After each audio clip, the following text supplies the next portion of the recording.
Good afternoon and welcome to the Feedback PLC investor presentation. Throughout today's recorded presentation, investors will be in listen-only mode. Questions are encouraged can be submitted at any time via the Q&A tab situated on the right-hand corner of your screen. Simply type in your questions and press send. Before we begin, I'd like to submit the following poll. I'd now like to hand you over to Mark Fletcher. Good afternoon, sir. Thank you, Charlie, and good afternoon. And before we get into our presentation, I'm delighted that we've been joined, as always, by the CEO, Dr. Tom Oakley, but we have a new face for investors today, and the RNS has just gone out today, welcoming our brilliant new CFO to the team. Emma Oswick is joining us for the first time. And so, Emma, would you just like to say hello and introduce yourself? Hello, everyone. I'm Emma. I'm delighted to have joined Feedback as the new CFO. And thank you very much for that intro, Mark. A very warm introduction. I'm a PwC qualified chartered accountant. I've worked with a number of different sized businesses, including AIM-listed businesses before. But my main focus is I'm a commercial CFO with a background in growing technology-led subscription-based businesses. So I'm, as I say, very excited to join the Feedback team and to join you all today. Lovely to meet you. Looking forward to speaking to you. Thank you very much, Emma. We were going to go through the presentation now, and we will start with the finances, and then we're going to move on to the operational highlights, and then we will do the questions, which I will try and gather together. So we will start with the finances, and back to you, Emma. Thanks, Mark. Essentially, we have been focused. There's not much. There's no additional contracts to report in the first half. We've been focusing on keeping the existing business stable and conserving cash, while still working very carefully on our existing client base. I'm happy to say that all of the UK clients renewed, and we are seeing increasing adoption from them. EBITDA, we remain loss-making. We still have EBITDA, a loss-making position. So we have an EBITDA loss of 1.6 million versus 1.4 for the first half of last year. And cash flow, although it does look worse this year, it's partly affected by a client moving to 6 monthly renewals rather than annual. So actually that would be reasonably flat with that adjustment. Overall, we are still in we still have a solid cash flow position. We have enough cash runway out to mid-2027 with some proactive cash flow management. So those are the financial highlights, and I'm happy to take any questions on that later. But I'll hand back to you, Mark. Thank you. Well, Dr. Tom Oakley, or Tom to me, is going to take us through our operational highlights and some other slides as well that will set the picture for where we've been in this period and where we are now. Tom. Thanks, Mark. And thank you all for joining us today. It's nice to be able to be back in front of you again to go through both the positive episodes from the period, but also to give you a flavour of where we're going now and what we think is coming just around the corner. So to start with the operational highlights from the period, one of the things that I really wanted to pull out quite early on is that we have a relatively large scale opportunity ahead of us, but it's something that we've been working on for over a year now. So back in the spring of last year, we were actually approached through a conversation with the central executive team at NHS England to actually put in a business case for Bleeper and what it would actually cost to take Bleeper to potentially a national scale for the NHS. And this was submitted as part of the spring spending review. And that is still working its way through the various NHS tiers of management. And so we are still waiting for that decision. I'll come to it in a little bit of time, but essentially that decision process is going to be linked to the NHS financial year. And therefore that should conclude by the 31st of March of this year. So we're not far away from knowing the outcome for this. That business case is based on Bleeper's ability to impact and drive improvements in elective care performance. We are all aware of the wait lists that are affecting the NHS. One of the things that we have really been able to demonstrate with Bleeper is our ability to see patients faster and more effectively. Our focus is always being on getting that decision for the patient faster by using diagnostics upfront in pathways. And it's that potential that has generated this national interest. The second thing that we've achieved during the period is really to get ourselves ready to then deliver the scale that would be required for such a contract. So we focused from a development perspective on our integrations into some of the core NHS infrastructure. So this involved an integration to something called ERS, which is the electronic referral service. This is how GPs are able to refer into secondary care for those elective cases. So this allows Bleeper to essentially receive those referrals as they're generated from the GP, and then to open a case, open a pathway that we can then run. Other systems such as the patient demographic service allows us just to check that it's the right patient, which of course is vitally important. And this is a core system, again, run by the central NHS. And then GP Connect, which allows us to push information dynamically back into the GP. What this means in combination is that Bleeper now is ready to roll across any primary care setting in the UK. So it greatly reduces our implementation burden in terms of getting to scale. And that was a key achievement during the period. We also have started to expand the number of pathways that we are delivering on Bleeper. We have the established breathlessness pathway, which has been our flagship pilot for many years now, but we've been at pains to show that this can go across multiple clinical settings. This isn't just a one pathway tool. This is a core infrastructure that allows you to completely redesign care delivery across multiple specialty areas. And so I'm pleased to say that actually we had gone live in the period with our second pathway, which is a non-site specific pathway. And this is actually a cancer pathway or suspected cancer pathway. And this is for patients who are sat in front of a GP with non-specific abdominal pain. They go forwards for a series of diagnostic investigations, including some cross-sectional imaging like CT scans, that allow us to pick up what could be hidden cancers. And it's a great use case, not just to show the breadth of capability of Bleeper, but also to show that we can deliver in very high stakes clinical settings. Nobody wants to miss cancer. It's a crucial importance that we get those diagnostics early and we get those decisions for patients early. And so we're already beginning to see some very positive data coming out of that NSS pathway. And as we'll come to later in the presentation, this isn't the last pathway. We have a series of pathways that are being rolled onto Bleeper, with some going live even this week. So I'll come to that in a bit more detail in a minute. But important to note that we are demonstrating the breadth of capability and that we are applicable to multiple clinical areas. We also, during the period, alluded to a number of commercial and strategic partnerships that we were building out. This is in recognition of the fact that if we are going to scale based on a national or even regional opportunity, we will need support to be able to do that. There are various options for how we can do that. One, of course, would be to expand our core team, but that may not be the most effective route to doing that. And so we've looked at a range of options with a range of different partners. That includes both from a technical perspective, talking to our cloud partners, and then also linked to that deployment partners who they work with and can support our engagement with.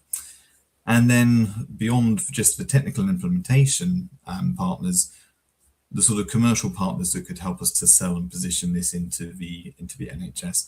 And we announced our partnership with the at-scale primary care partner, who has a national footprint, who allows us both to roll the product, but also to speak to GPs up and down the country about some of the offerings that we're developing.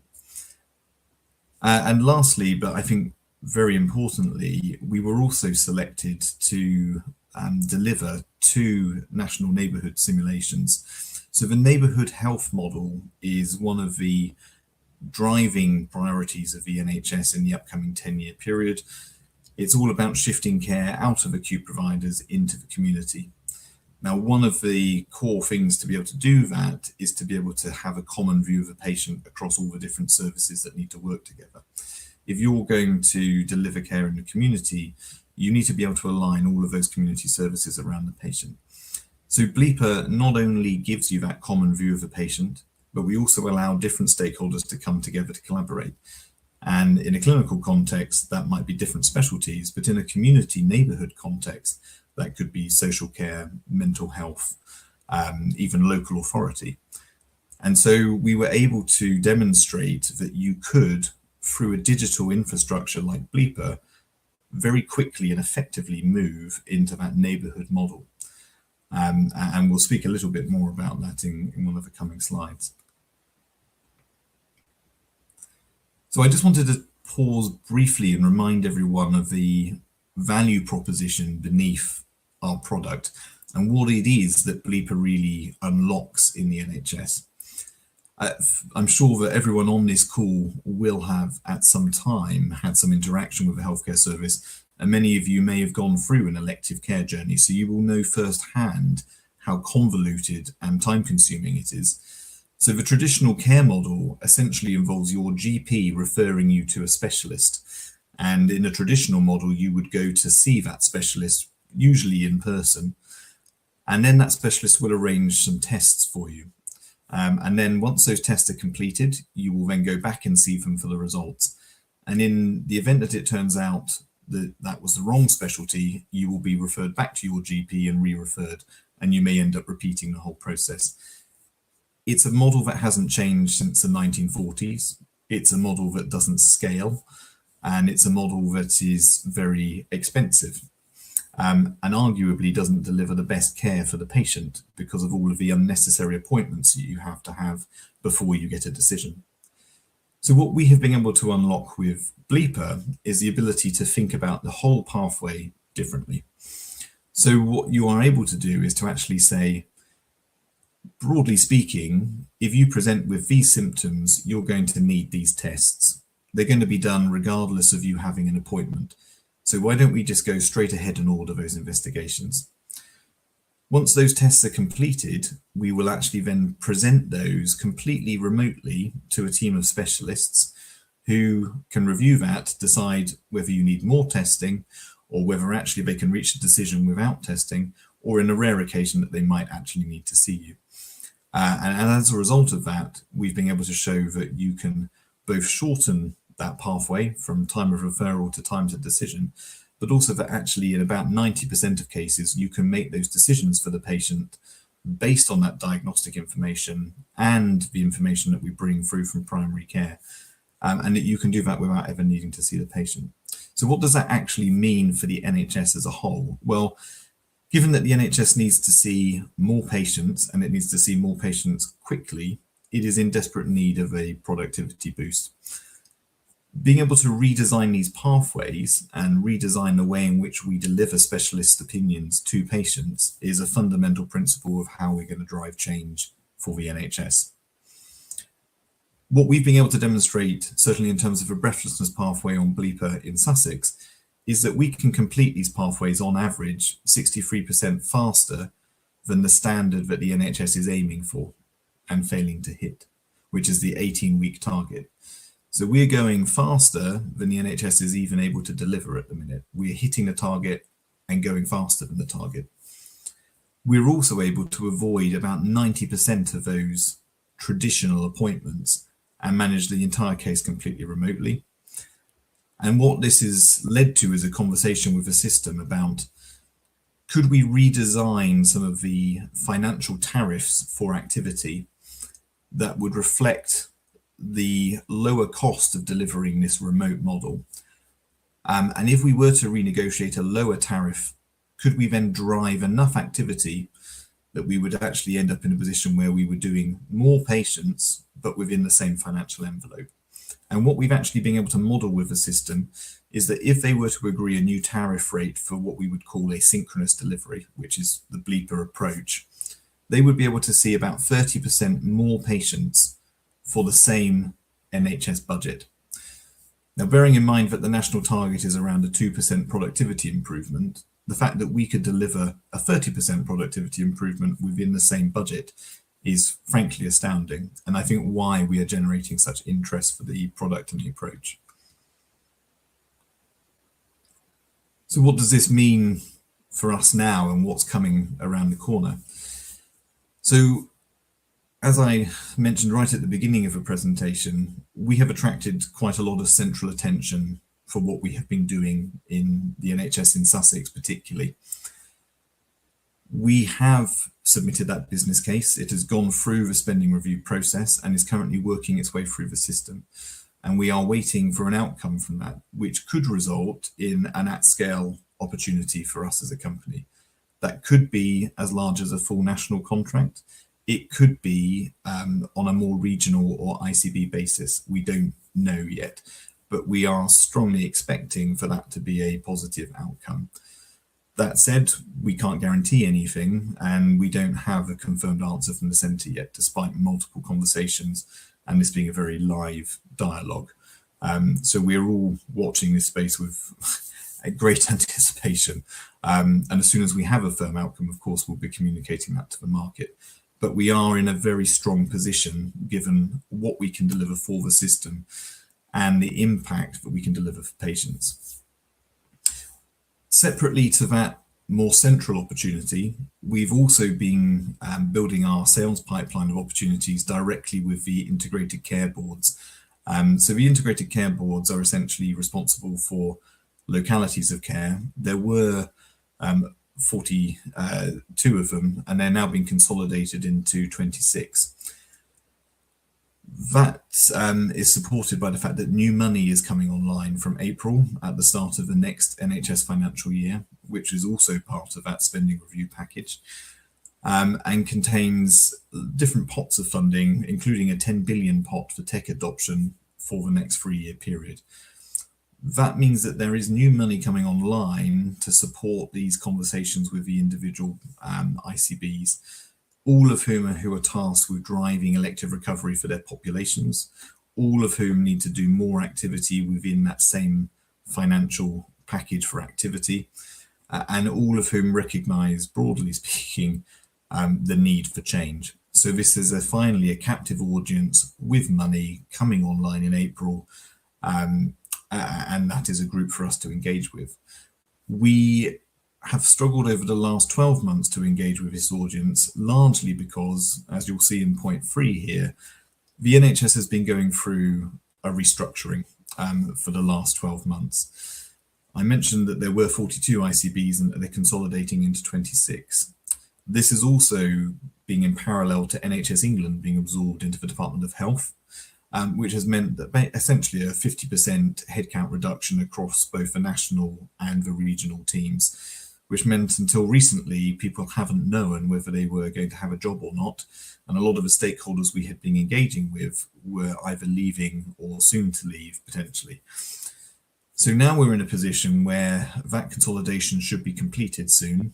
And therefore we're confident that the people who are in post will remain in post. So now we know who we can actually go and sell to and engage to, whereas until this point, we've not had that clarity. So I think we're at a unique moment where we now have an actual stable customer who has clear priorities and who has money coming online from April, which is a really good environment for us to go and sell to. And I'll show you in the next slide, that is not something we have had actually for quite some time. And that's why I think we have a real opportunity ahead of us now. Again, the partnerships that we have been developing during the period to get us ready for scale, either for national opportunity or for those ICB-based opportunities, are progressing at pace. We are not able to fully disclose at this time the nature of those partnerships, but they are both around the tech focus, supported by cloud vendors and consulting firms, but then also around that go-to-market strategy with the large at-scale primary care providers.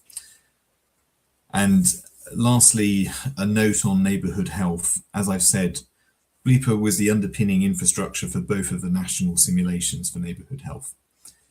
Neighbourhood health as a programme, though, I think has still got quite a way to go. We don't yet know what the funding allocation is going to be to support neighbourhood health. And as we know from the NHS, if there's not money there to do it, the programme won't move forwards. We suspect that monies will be coming online later in this upcoming financial year, but I suspect that that means that the neighbourhood opportunity, though something that would be right in our crosshairs, is something that is still a little bit further out, but definitely something we are pursuing and actively in conversations with up and down the country. So I just wanted to finish with a bit of context and scene setting for the NHS, why we feel confident that we have a really good opportunity coming through, and also to show you again the turbulence that we have been dealing with to date.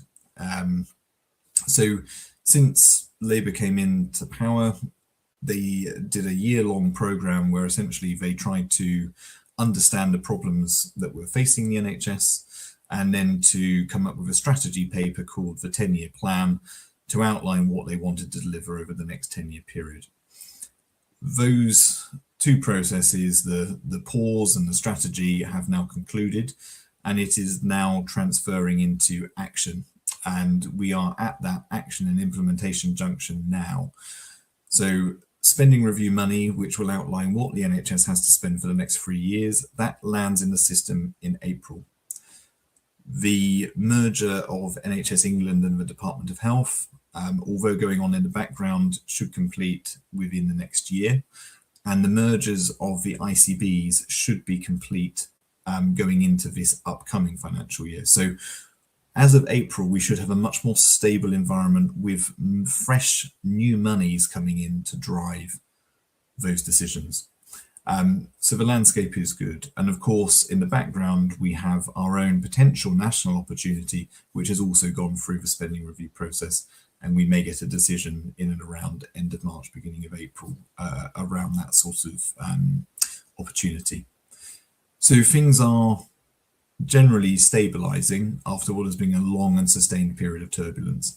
And our product and our proposition is very well aligned to the direction of travel. Elective recovery, waitlist reduction remains the driving priority for the NHS. And I think that there is no product out there that has a better proposition for delivering that change. We have demonstrated to the NHS that fundamentally using this technology, they can completely redesign the service model to a version that is faster, that is better for patients, and is actually more cost effective. Those productivity changes are absolutely what the system needs going forwards. So the concluding point is we are still slightly waiting for a decision. The decision is coming relatively soon. And based on that, we believe our positioning couldn't be better. But it's not a done thing until the money's in the bank. So we are still waiting. So at that point, I'll pause and we can go back to questions. Thank you very much, Tom. You can also have a glass of water at this moment in time if you want. But thank you very much to those of you who have submitted questions already. 2 or 3 of the questions were relatively similar and touch on the points that you were just on there, Tom. There was a question around what traction you're getting with the NHS and creating sort of new commercial partnerships. There was a question around what positive trends you're seeing, or are you seeing positive trends within the market? And a similar related question is what would be the plan B if the national opportunity doesn't appear? So do you want to take those together? Yes, yes. You might have to remind me if I forget any of it. But yes, essentially, for the last 18 months, we've been having lots of conversations at both regional and national level. There's been a huge amount of interest in the work that we've done. There's including national coverage. The programme in QVH was mentioned in official Department of Health briefings and press releases. So at every level of the system, there is an awareness of what we're doing and also the impact that this could really drive. The difficulty has been that because of the consolidation of the ICBs and because of the difficult financial position that the NHS has been without this new spending review money coming online, we haven't been able to turn that interest into decisions, and therefore decisions into contracts. So essentially we have been bottling up this repressed demand for Bleeper, and I'm hoping that will all get uncorked in April as that new money and stability comes back into the system. So we're confident in that sort of pipeline.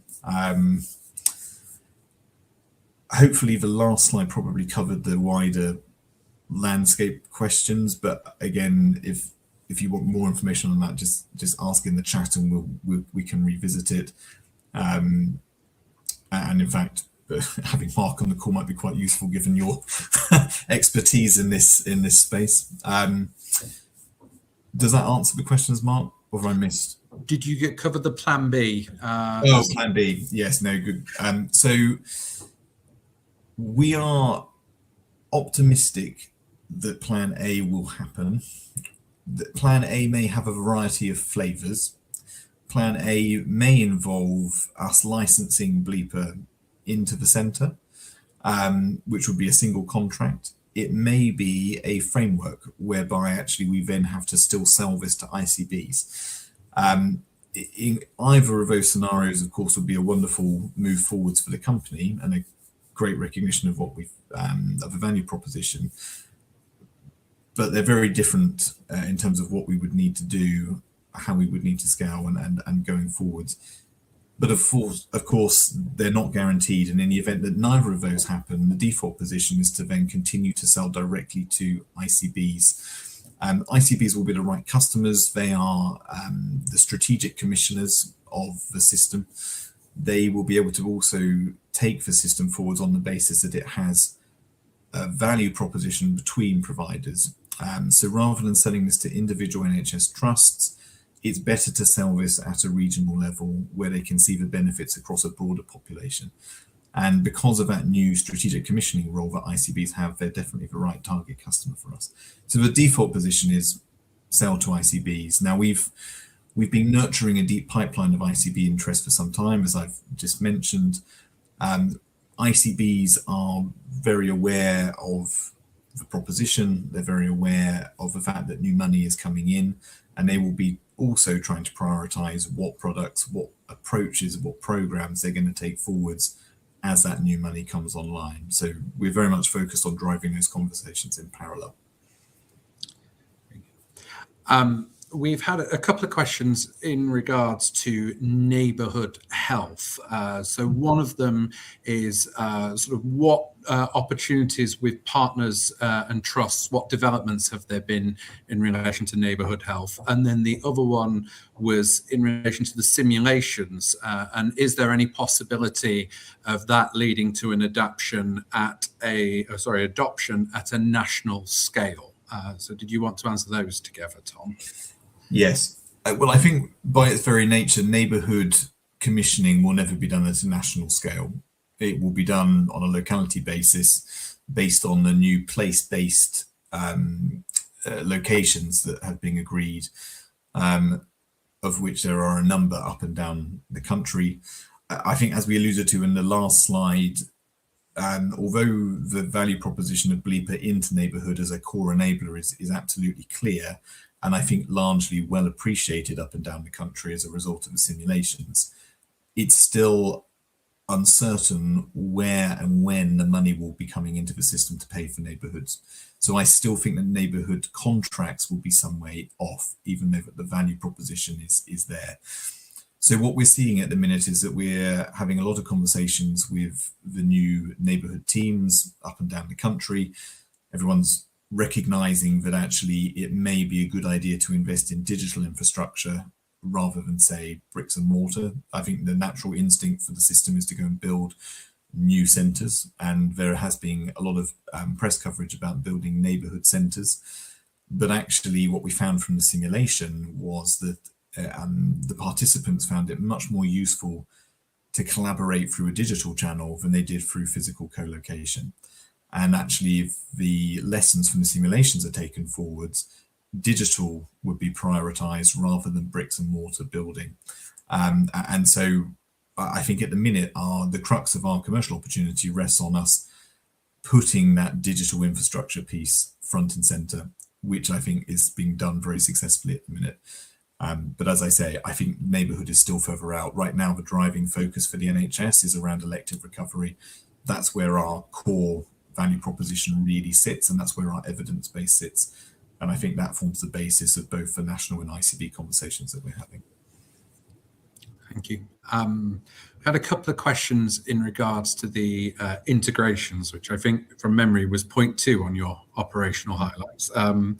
There was a question around what competitive advantage does Bleeper have in terms of the infrastructure versus other health tech providers? And a similar question was, what other companies have these integrations? So I think those two sit quite nicely together. They're both very good questions. So what the integrations allow us to do is to essentially interface directly into primary care, but on a fully national basis, rather than having to integrate at each GP practice. So you can list a service through the Bleeper platform, and it can be made available to any GP in any location. And that allows us to receive referrals from that GP practice, but then also to push the information back into that GP practice. So you could, in theory, actually scale pathways on a national basis just on that coupling into primary care. You don't necessarily have to interface locally into each of the hospitals in order to drive these pathways. And there is a discussion at the minute about whether the Bleeper infrastructure also needs to integrate into electronic patient records, or whether it can be done as a standalone proposition. And this is more of a digital and governance concern than it is a clinical consideration. And there are pros and cons of both. The argument for that is that those NHS trusts also want to hold a copy of the information. The downside of that scenario is that, one, it will take a lot longer to implement, and it will slow the ability for us to scale these pathways nationally. But also that a lot of the way that the EPR contracts are structured for hospitals, they get charged every time a patient lands in those environments. And therefore, if we can actually hold the patient on Bleeper as a separate infrastructure for delivering elective care, we can actually reduce the license charges for those EPR installations for each of the hospitals. So it allows the system as a whole to actually manage the patient very effectively without needing that bespoke interface into each of those environments. And in terms of the other providers that have these integrations, yes, there are other providers that have those interfaces, but typically their offerings are very narrow in terms of either clinical specialty area or services. So we know that there are dermatology providers, for example, that will run dermatology pathways that involve photos. They may also have some of those interfaces, but what they're not able to do is to bring together the whole view of the patient in the way that Bleeper can. So what Bleeper is doing is providing a pathway agnostic infrastructure that you can use to deliver multiple services on, rather than just a very narrow and bespoke view. And that goes back to our core value proposition that Bleeper is both a diagnostic, a medical device for display of diagnostic information, which is very important, because if you're going to be displaying diagnostic information to clinical stakeholders, you've got to be able to do it at the right quality to make those decisions. We are, to our knowledge, still the only collaboration platform that is certified as a medical device for image display as part of those diagnostic pathways. And therefore our value proposition remains unique. I think this question in many ways overlaps with questions we've had before around, are we different to our competitors? Who are our competitors? And the answer is the same as it has always been. There are competitors that do bits of what we do. So there are competitors that do chat. There are competitors that do diagnostics, and there are competitors that do data analysis. But no one who has put that together end to end as a whole, neat and defined value proposition, and within a medical device wrapper. So there isn't anyone else that can hold that entirety of the patient between primary and secondary care and enable this full end-to-end pathway across multiple specialty areas and within the context of that being a medical device. So we aren't unique in having those integrations. but we are unique in how we're using those integrations to open up a national infrastructure opportunity. And that's the thing that really defines our proposition.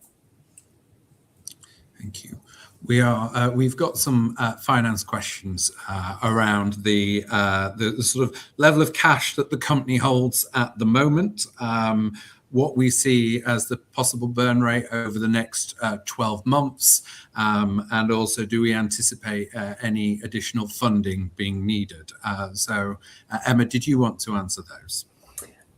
Yes, at the moment, at the close of November, we have 3.82 million in cash left.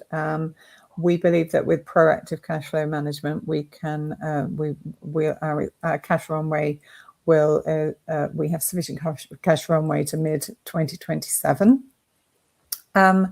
The requirement to fundraise really depends on the structure and the timing of the contracts that we close. If they are a normal SaaS type structure with a year's subscription upfront and some implementation costs, then that means the requirement to fundraise there may not be any at all. It should be self-funding. But if it's the slower scenario of rolling out in a framework and having to sell individually to each ICB, that may require some fundraising. But at the moment, until we see the contractual structure and we know where we stand, it's hard to say exactly how give any numbers around that. Thank you. We've had some questions about opportunities from the past. India, we've been asked for an update on what's happening with India, but I will come to that in a second, because we've been asked about cortisone, the opportunity with the army, and the CVS contract around horses. I don't know if any of those, I don't think any of those opportunities are still live, Tom, but did you want to say anything on those? No, none of those are still live.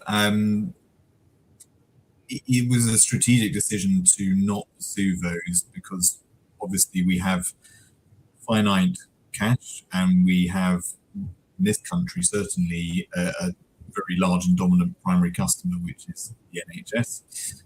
And it's worth also saying that although we've also looked at private healthcare provision in this country, that also has a core dependency on NHS because a lot of private hospitals in the UK, their core business is actually running NHS work. And so while we've had the uncertainty of NHS contracts and cash flow, a lot of the private providers have similarly had that uncertainty and also not been prepared to make decisions to move forwards.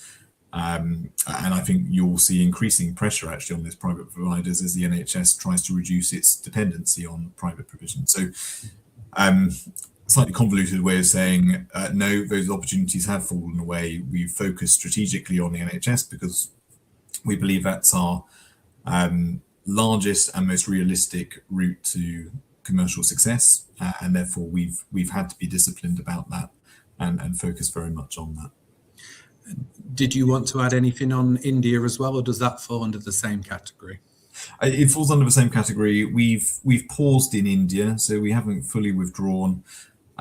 We definitely feel we have a strong value proposition to that market, but what we found when we went into India is that actually the decision-making process, although different, isn't that much faster than it is in the NHS.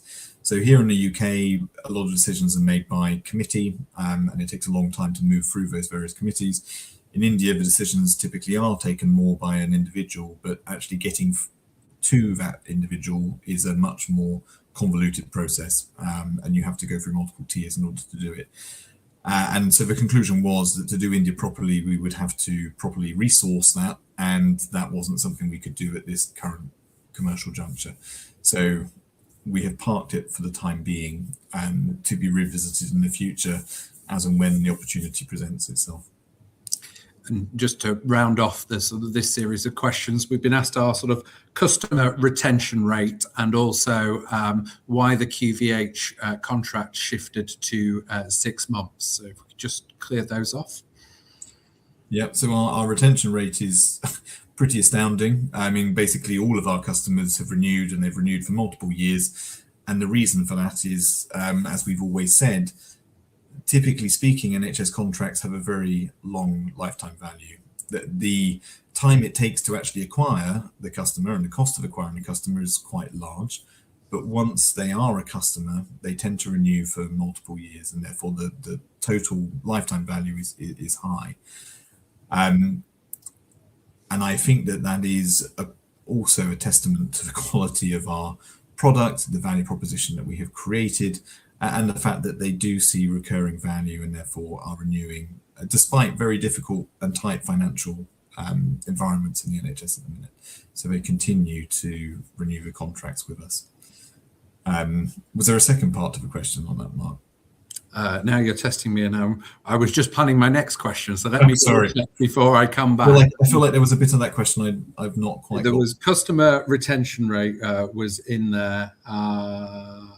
I can't spot what the second part was, and I think there was, so I will make sure that that's covered. The next question was going to be around proving are there challenges within the NHS around being a small business and having to prove this, or not being able to prove this at scale until it's sort of rolled out? Is this a particular challenge within the NHS? We've had sort of two questions along those lines. Yes, I don't think that it's particularly about being a small company. I think there is always a credibility question over any company trying to do something in the public sector, and that relates both to the credibility of the offer, so what is the evidence base, and then what is their confidence in your ability to take that forwards. And I think this is partly why we've put so much focus into those partnership conversations with both cloud vendors and consulting firms, is to give some credibility to the NHS that we have some big names behind us, and that in the event we are successful in getting a contract, we will be able to move at pace and at scale with these partners to implement. And I do genuinely believe that has given us the credibility for those conversations. There is also a slight dichotomy here in that you actually need those small companies to drive that sort of innovation. We know that SMEs like ourselves are much more dynamic, much more innovative, and therefore the potential impact of their solutions are much greater typically than larger companies. And it's worth also saying that the NHS recognises that and has a commitment to doing business with SMEs. And it is part of their procurement drives and their stated political aims is to increase the engagement with SMEs, and also to see the NHS as a driver of economic growth for the UK, which means that they are also preferencing working with UK businesses. So actually, as a UK SME, we should be relatively well positioned for NHS procurement, you would hope, on that backdrop. I have been politely reminded of what the part two of the previous question was, which is in regards to QVH transferring to a 6-month contract and what impact that has had. Yes, so QVH is actually being funded from various budgetary pots held by the National Diagnostics team. So every extension to that contract has been based on the availability of capital from the central team, and it happened that at the last renewal they essentially had 6-month availability of different pots, and that's what's driven it. So that's the primary reason, and hence why we're now at this junction where the national team have run this pilot for so long. The inevitable question is, so when does this become an actual contract at scale? And that is the junction that we're now at. Could I add the financial impact of that? Essentially, that has taken our sales down. You'll notice that sales are 0.31 million versus 0.59 the previous year, and that's mostly because the QVH contract has gone from annual to 6 monthly, and that's so that will reverse in the second half. I'm glad to say that they've renewed again after this date, and that means that the second half you would see that effect reverse. It's also impacted our cash. I mentioned it in passing at the beginning. So say that, our cash flow was 2.1 million negative versus 1.73, and a large proportion of that is due to the fact that we only received 6 months rather than a full year's revenue in the first half of 2026 compared with the first half of 2025. So I hope that helps clarify that. There's a couple of questions remaining. One, I think, Tom, you've probably covered already, but it was how far into the sort of NHS financial year do you think it will be before a decision is made? But I feel like you've covered that already. Is there anything you want to add? Well, as it stands at the minute, the decision needs to be made before the end of this financial year of the NHS, which is, of course, the 31st of March. So, if we want to be implementing as of 1st of April, we need to get our skates on. And when I say we, I mean us collectively with the NHS. So it's yes, I don't think this is something that's going to spill over into next year with a open-ended running rate. This is a decision that needs to happen relatively soon.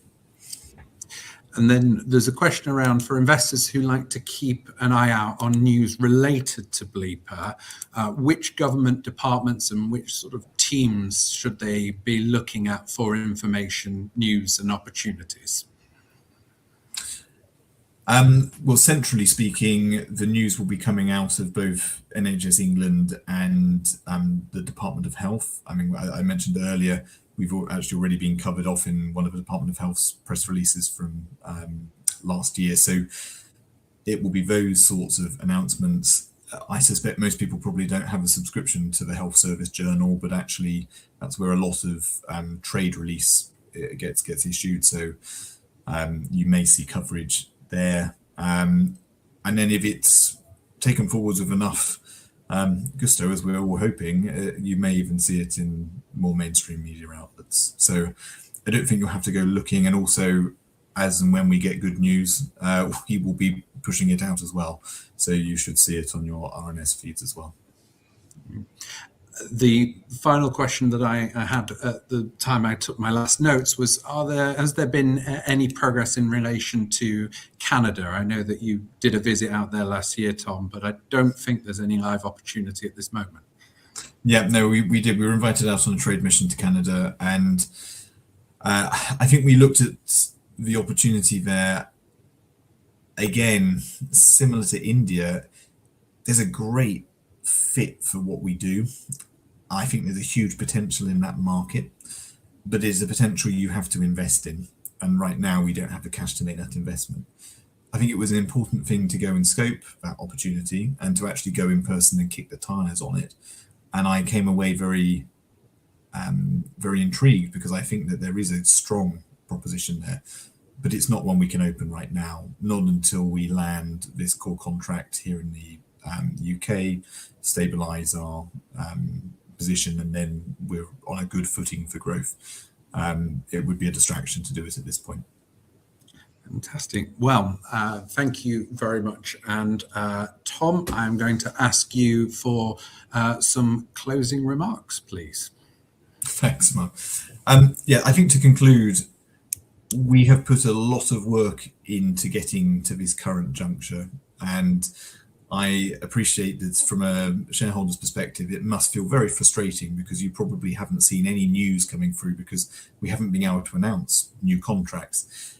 However, what we have been doing is very strategically and methodically working in the background with the centre of the NHS to drive this value proposition through multiple layers of stakeholders to get it to a point where actually they would get behind us, ask for a business case to be submitted, push that through spending review.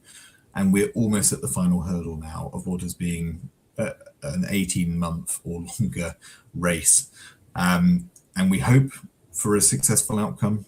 I'm optimistic for a successful outcome, but we won't know until we get that directive from the centre. But we're not far away. And I just want to thank shareholders and investors for sticking with us during this time. It has been turbulent, it has been difficult, and it's been very frustrating for us as a company not being able to communicate the full breadth of the activity that we are doing on behalf of your investments. And I'm hoping that all of that work will soon bear fruit. Thank you very much. Well, thank you, Dr. Tom Oakley, the CEO. Thank you to Emma Oswick for your first appearance as CFO. And at this moment in time, I hand back to Charlie. Thank you once again. Could I please ask investors not to close this session, as you'll now be automatically redirected to provide your feedback, which will help the company better understand your views and expectations. On behalf of the management team of Feedback PLC, we would like to thank you for attending today's presentation, and good afternoon to you all.